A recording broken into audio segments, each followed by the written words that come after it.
Hi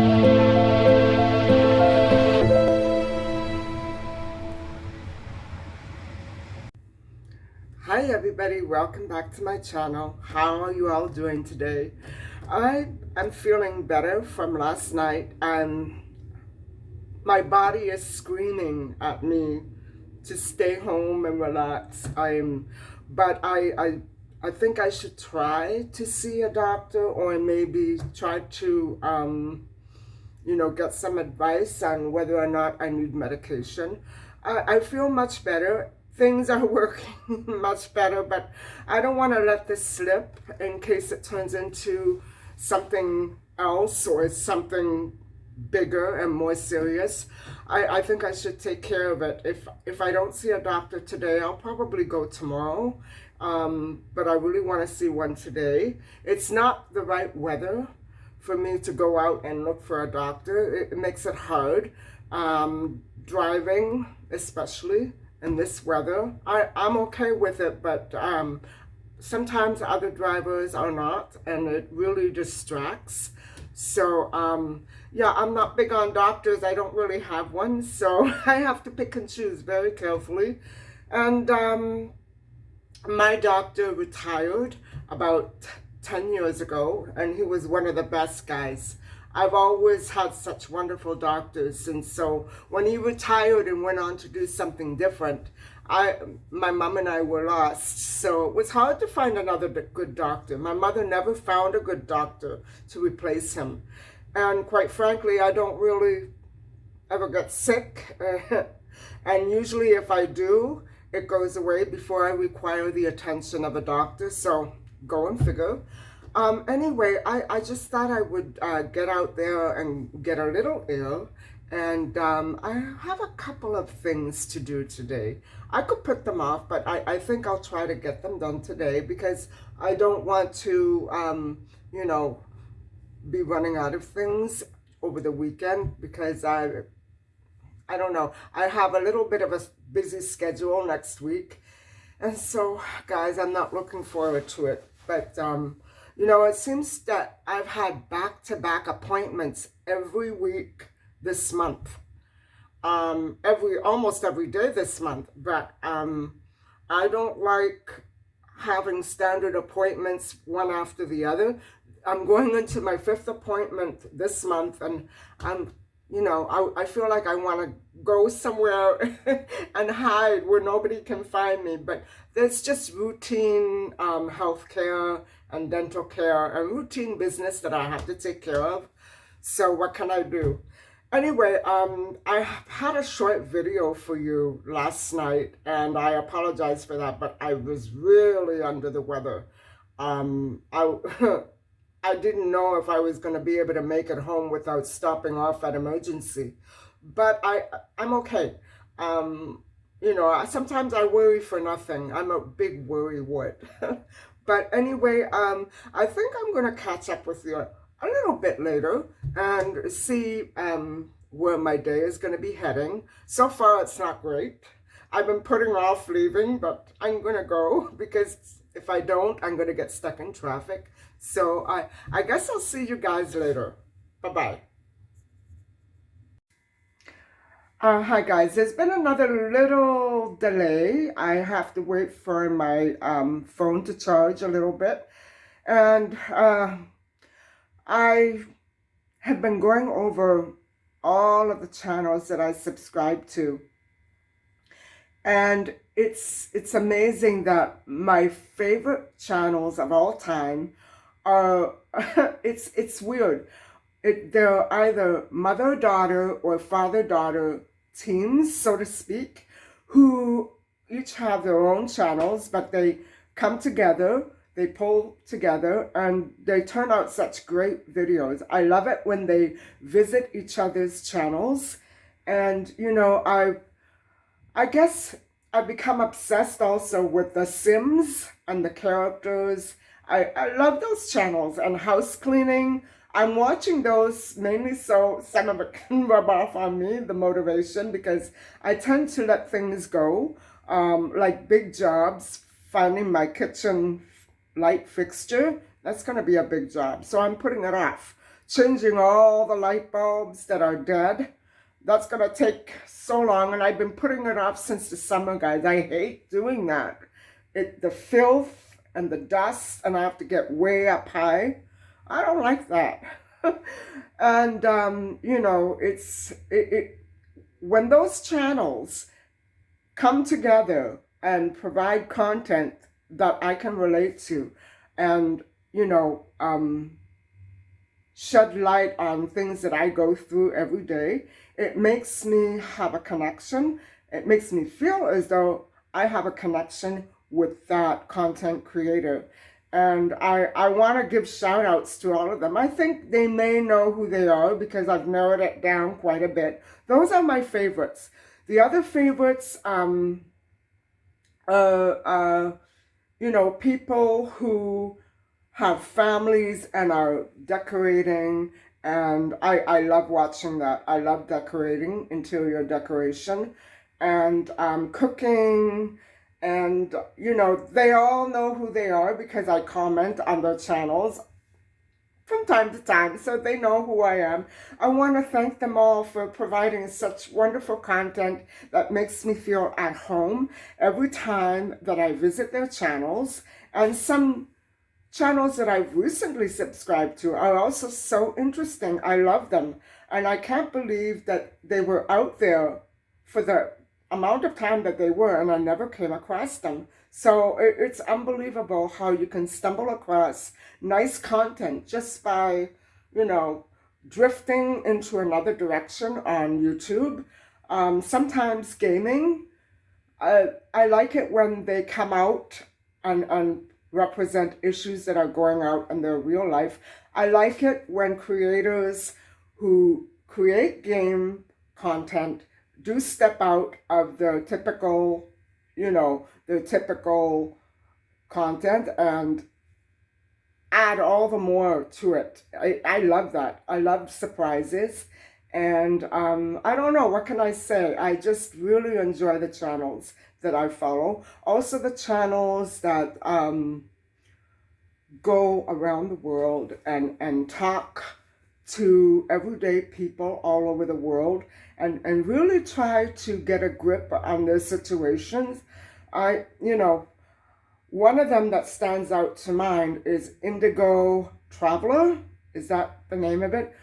What a wonderful channel. I love that channel. I don't think he's aware of how much I appreciate that content and what a significant duty I think he is doing to us to let us know what is really happening to some poor people around the world and in situations that they have absolutely no control over. So thank you, everybody, and thank you all the mother-daughter, father-daughter, mother-son, father-son teams all over YouTube. I love that content.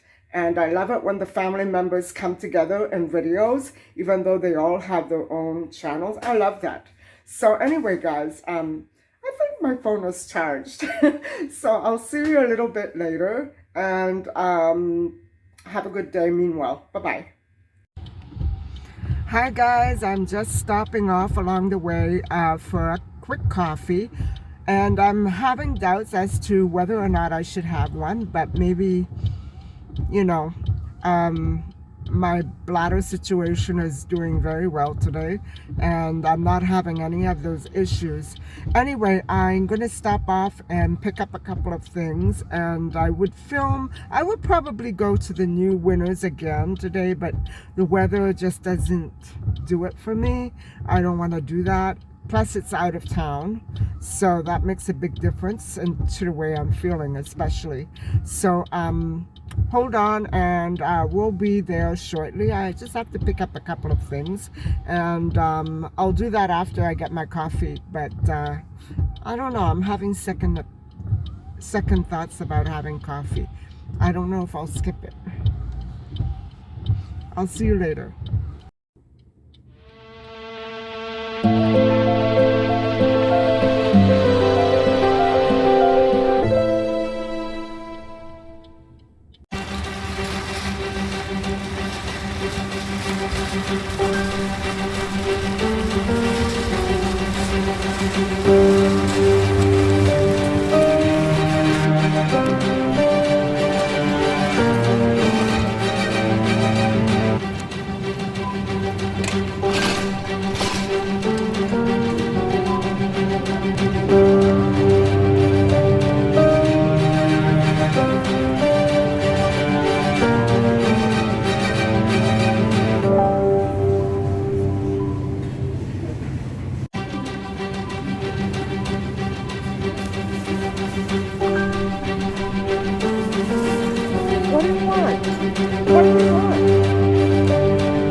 everybody, I'm back home, and it's just after 5.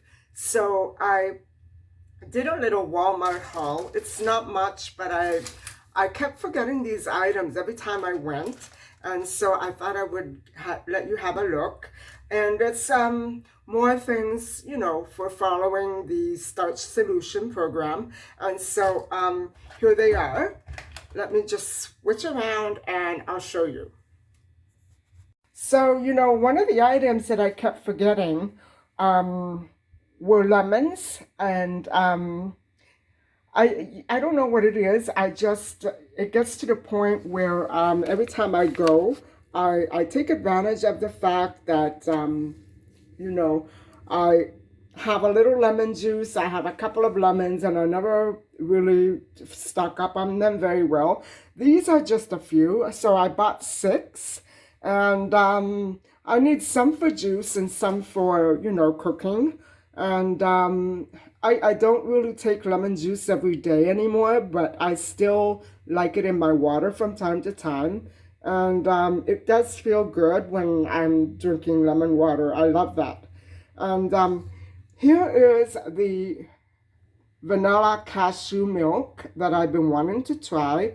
And this another item that I kept forgetting over and over and over every time I went to Walmart.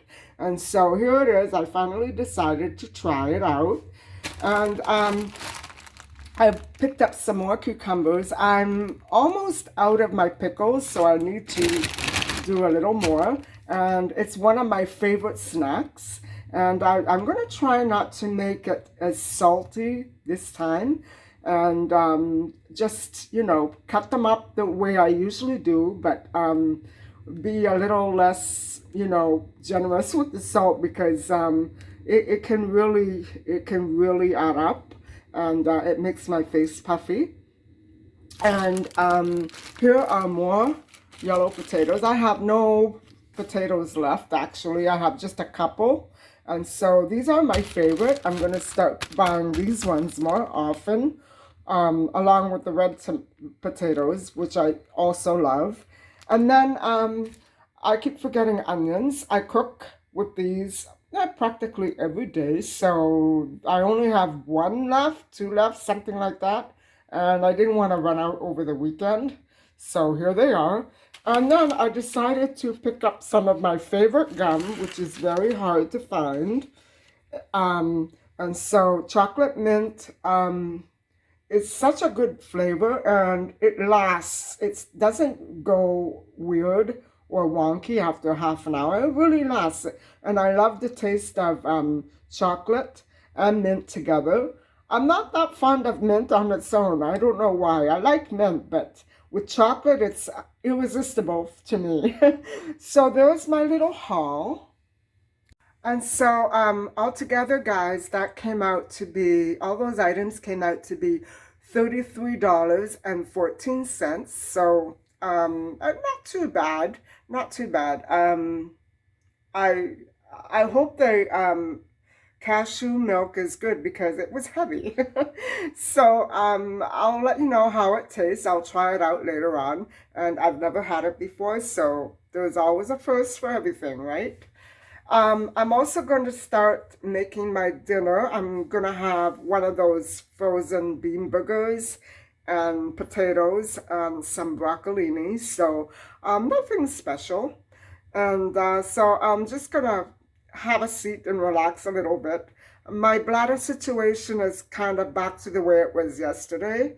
So I noticed that when I go out and do things, it kind of, I guess maybe my body's stressed, or I don't know what it is, guys, but yeah, I didn't go to the doctor. I'll go tomorrow or the next day. We'll see. I don't want to go out in weather like this and, you know, look for a doctor. I have a pretty good idea of where I want to go. It's just that, you know, I guess I'm making up excuses. I don't want to go to the doctor, but I know I have to go.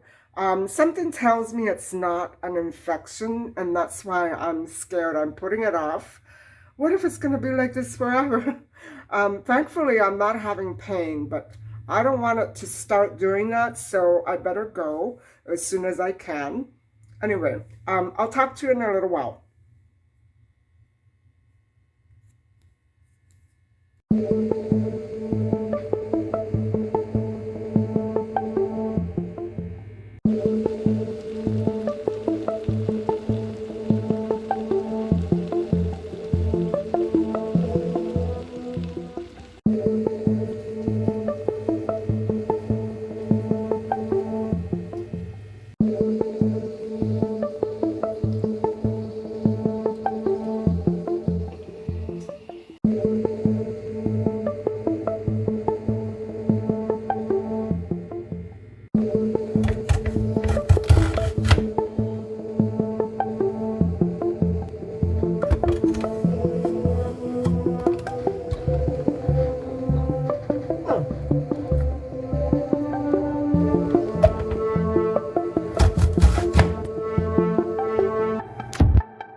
Okay, guys, now for a little taste test.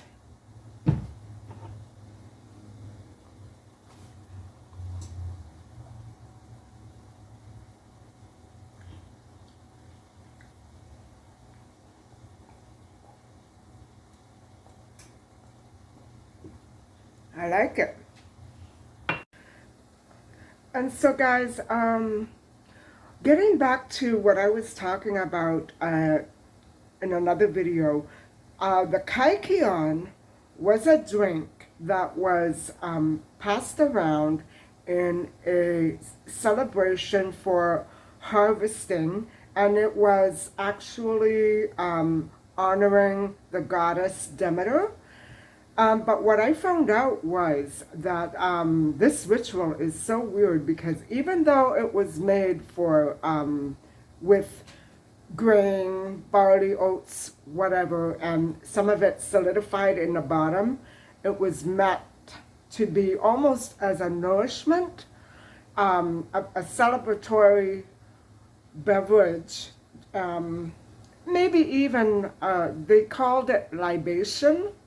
So the thing about this was that inside the barley or the grain, it was discovered centuries and centuries later by archaeologists who found bacteria within the glass, within the containers of that beverage. And so the bacteria is known. I think some of you may have studied this. It was known to have psychedelic effects like LSD, guys. And it was used in the Eleusinian Mysteries celebration. And so I think what happened was that when people drank this drink, they took the bacteria, the effects of the bacteria to be the presence of divine spirits. I think that's where that led, and it's so weird. It's so weird, isn't it?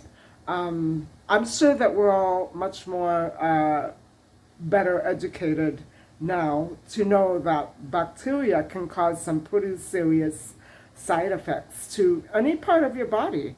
And I'm just wondering if I'm undergoing any of that right now with my bladder infections. But anyway, that is one weird story. And yesterday I was trying to get into the double standards of ancient Roman society for women. And the thermopolium is such an interesting structure because so much took place there, so much more than cooking and eating, so much more, guys. And the bar in the back would have been a dead giveaway for anybody who would have been interested in finding out more about ancient societal relationships. Specifically, what I'm talking about is the fact that all those double standards existed between men and women, regardless of class. The married, wealthy woman experienced it, and the male slave experienced it. And so I did tell you that I thought the employees were mostly made up of slaves, Roman women slaves, or not Roman, but maybe Roman captives who were held in Rome after being sold into the slavery market through war. I'm not sure exactly how bad that was. I'm sure it was pretty negative for many families and many women. And women who were sold into slavery didn't have a choice or say in any matter whatsoever, very much like ancient Greece. And so if a woman wanted to get married and she was a slave, well, she couldn't. She had to strike up a relationship with a male slave or a Roman male freedman. And a freedman would refer to the past status as a slave or a servant, whatever have you.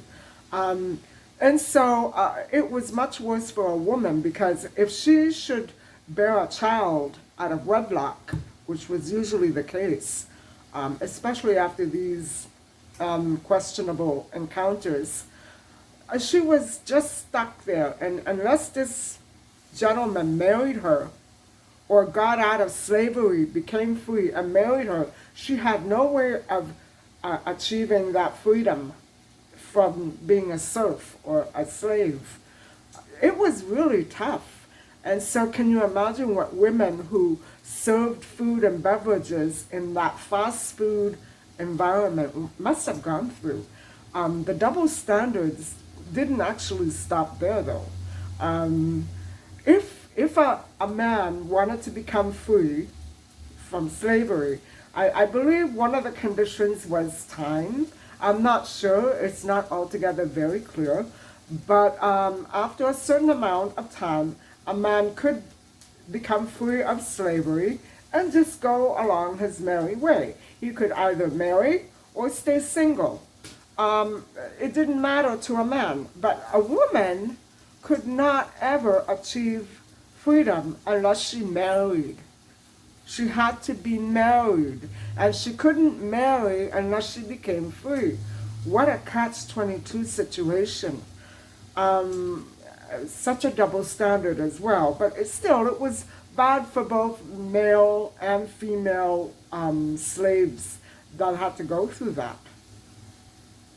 And so I think now this is why men frequented those particular establishments, and not only to get a quick lunch or a quick dinner, but they were probably anxious to meet, slave women, slave females.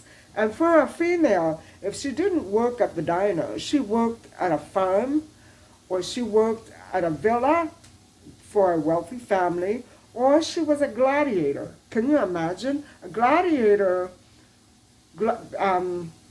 tasks that involve gladiator activities were usually reserved for women and men who were allegedly criminals. And so many of them died. Many of them died. Those who became gladiators, it wasn't a very happy life for them. They had it very tough. And so, I mean, going back to the double standards, they still exist in society. You know, Andreahorwath, she is a politician who has admitted to feeling this negative effect of double standards in the work world. For instance, women are still getting approximately 20% less pay than men, and I'm referring to similar or same jobs in the workforce. And hold on, my vegetables are cooking.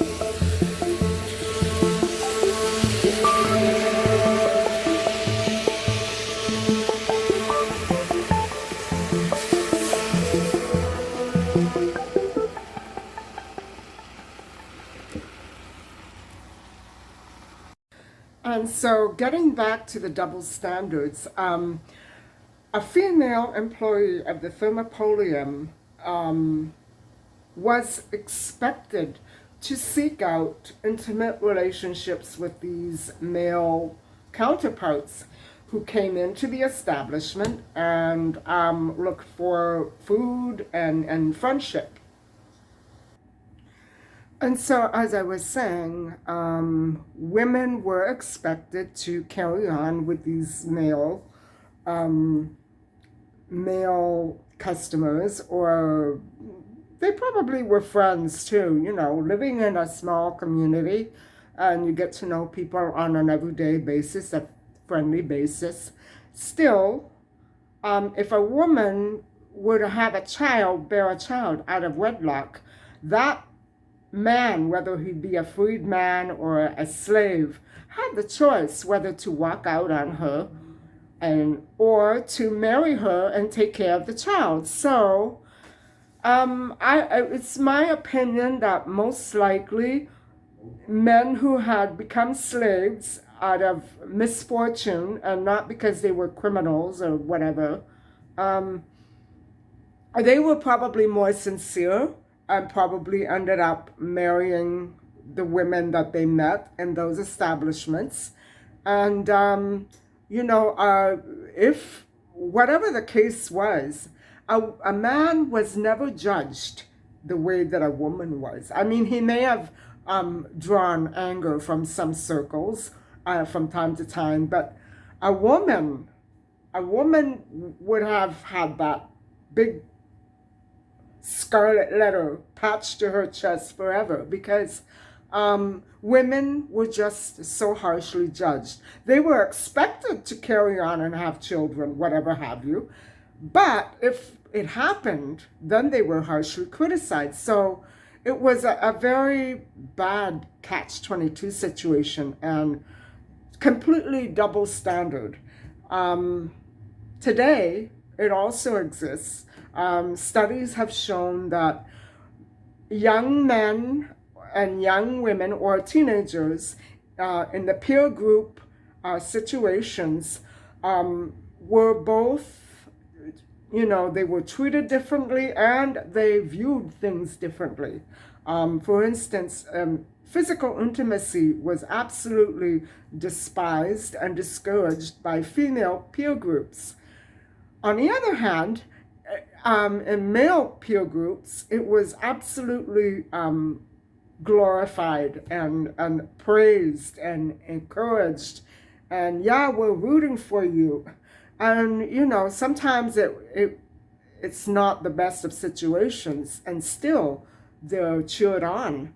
And so, you know, it's also weird. And this also happened in ancient Rome. Ancient Roman society was very hard, very harsh on men who, the flip side of the females being scorned by society if she had a child out of wedlock, regardless of her situation. Men who married for lust and love, who actually went after that passion, were horribly ridiculed by society. And the people that I'm thinking about, the figures that I'm talking about directly right now, are figures like Pompey the Great and Julius Caesar.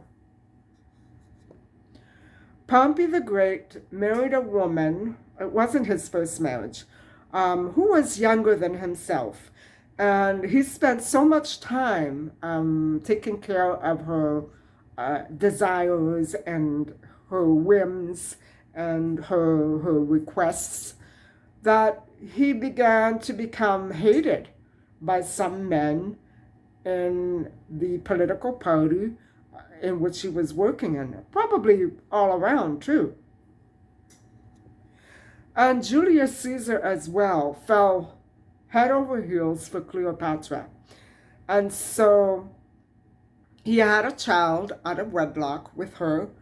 And I believe that they were in the process of trying to have his son groomed to become another leader. And so, to make a very long story short, he was absolutely ridiculed. He fell in love, and he was a very effeminate. I'm not saying that he was effeminate. What do I want to say? That he was a real feminist, just like Cicero. He was a real feminist, and he wanted to take care of all genders in society, not just men, not just women, but everybody. He viewed everybody more on an equal basis. And so, of course, Cleopatra was one of the last, she was the last of the Ptolemaic princesses. And so she was already very well despised by many people in the Roman circle of Julius Caesar's followers. And so he drew so much negativity and criticism. And of course, she was very well hated, and her image was very deceptive, very crooked, very sly, very criminal. I think part of the problem was that the Ptolemaic dynasty had different attitudes towards marriage than Roman society did. So it was also a matter of race at the bottom of it. And so, everybody, double standards really make a mess of life. And they exist just as much now as they ever did then. And I think that maybe there is a lot of room for improvement in the workforce. And maybe women who are struggling with that right now and who have high positions of authority are the ones that we should look to for change. Because if change doesn't happen now, I'm not talking about war and rebellion, okay? Let's put it that way. Let's make that clear. I'm talking about peace and how we can establish a more peaceful society would be to lessen the equality gap between males and females. They should be like this, right? Unless, of course, you're talking about things that can never change, like, genetics. You can't change genetics. You can change attitudes. You can change societal attitudes. You can change political attitudes. But to keep harboring on these broken ancient systems that made a mess in courts back then, it's just not worth following their example, is it? It's time to clear it all up and start fresh. And maybe, you know, the justice system would become a much better place than it is right now. So many cases are cluttered up with things like alleged attacks, unequal pay. Why don't we clean it all up and make things crystal clear? Like that, we can judge for ourselves right out in the open just how many double standards actually do exist when you see them in black and white. So anyway, guys, I think I've rambled on long enough. I think I'll cut the video short. My dinner is just about done, but I have so much cleaning up to do, and I want to relax before I go to sleep. And, you know, I have to psych myself into going to the doctor tomorrow to take care of this bladder problem. It feels exactly the way it did when I toured Italy. And I know it was 2 or 3 days by the time I got to a doctor, so I better not let that happen again. Anyway, guys, I hope you have found some of this content useful and interesting. And I hope I'm able to help some people who are thinking of starting off on a starch solution.